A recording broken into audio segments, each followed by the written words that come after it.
Okay, so the MS2 just got released, and in this video I want us to break down every last bit of the performance details and everything about the PC so we can actually understand it and see how it has also affected the PC in certain ways. Okay, so stay tuned. Okay, so I want us to talk about the GPU of the MS1. Let me call it the Microsoft Surface one, the MS1, so it will be easier for me. Okay, so the MS1 uses a GPU of the NVIDIA RTX GeForce 3050 Ti, and that had a benchmark of 60,479. Okay, and so let's look at the MS2. It uses either the RTX 4050 or the 4060. So in this case, let's use the 4060. So the 4060 has a benchmark of 90,275, which means that the GPU performance has actually increased by 50%, which is a big number. So if you want to ask me if you could use this PC for gaming, the MS2, I would look at you and tell you to just do the math because these numbers are sick right now. 50% increase in performance is like, it's, I mean, you will literally see the difference whilst they're using it for like gaming and all this kind of stuff. So it's a really good thing. Okay, so now I want us to talk about the CPU. The MS1 has a CPU or uses the Tiger Lake H35 i5 11300H.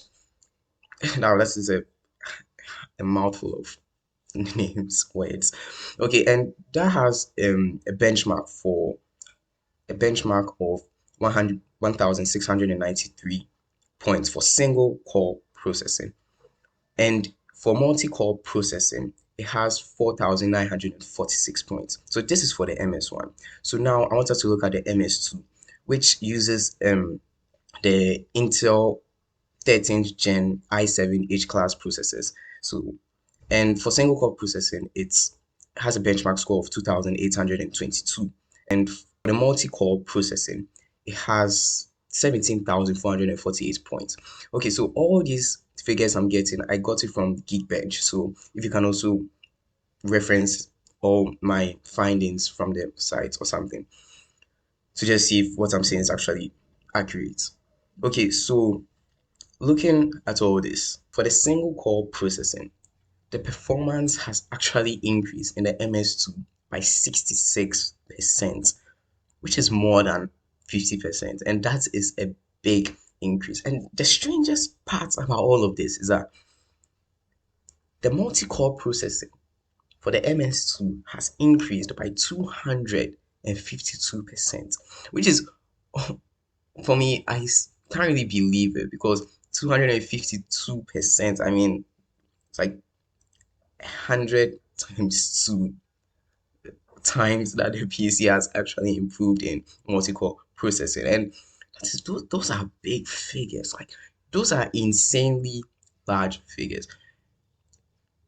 Basically, meaning, all I'm saying is that the PC has actually improved. So if you watch my previous video where I actually watched the trailer, I said that it was actually true.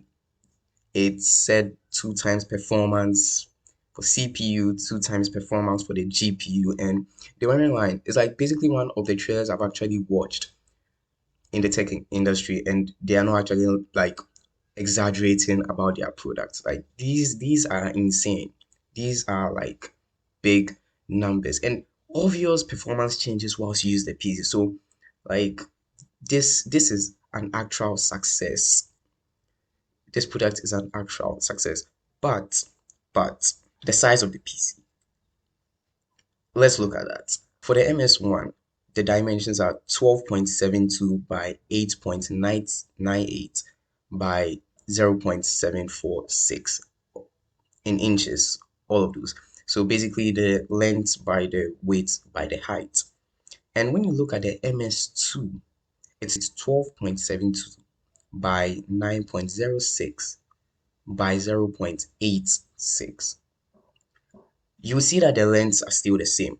But when you look at the width and the height, the width has basically just been increased by 0.8%, which is not really obvious, but if you look at them closely, you actually see that honestly 0.8% wouldn't really, it's not that obvious unless you actually take a really close look at it. But for me personally, the most crucial part of a PC, basically the form factor, is the height of the PC. That is what I always look out for when I am looking at PCs or even want to buy one. The height of the PC, and the height has increased by 14%. And for me, oh my God, it's not too much, but it's noticeable. And that's a big deal for me. And I'm all about the size of the PC. And if it's too big, I don't like fat PCs. But in this case, in this modern age, you can't look at all these modern PCs and be like they are fat or something like bulky.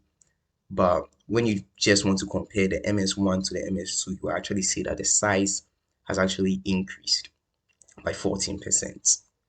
And it's a big deal for me. So basically why I made this video is to actually tell you how the performance has affected the PC.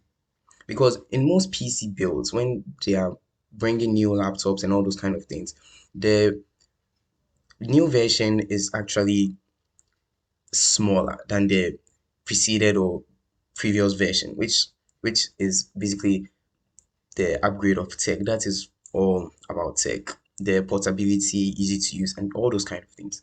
So because this PC has taken it upon itself to actually multiply all its performance numbers by two, it's actually it's literally just making the PC size increase. And that's a fact because the power of your hardware is directly proportional to the size of the PC. Basically, what I'm trying to say is that the more powerful your hardware is, the more heat it would generate. Hence, you would need a bigger case to put it in so that that case can actually get that thermal capability to harness that powerful hardware. So, the more your hardware is upgrading, the more powerful it becomes, the bigger your PC, because the heat it will generate will be so intense that you actually need to make the PC a bit bigger to acquire that thermal capability to actually harness that powerful hardware. So that is basically the thing you have to sacrifice when you're upgrading your hardware. The size of the PC has to, increase either in a major way or minor way. So wow, that is a lot. And you have to also know that um yeah, the price jump is actually like $400. So if you actually want to buy the MS2 laptop for like sacrificing $400 just for all this is up to you. For me personally, I would I would recommend it. I would actually highly recommend it because the performance is just off the charts. It's actually very good. They have kept to their word. It was in the trailer and we're getting it now. So I would actually recommend it for people who do intensive work spaces, for content creators, and for mid-range gaming. Thank you for watching the video. I'll see you in my next one. Peace out.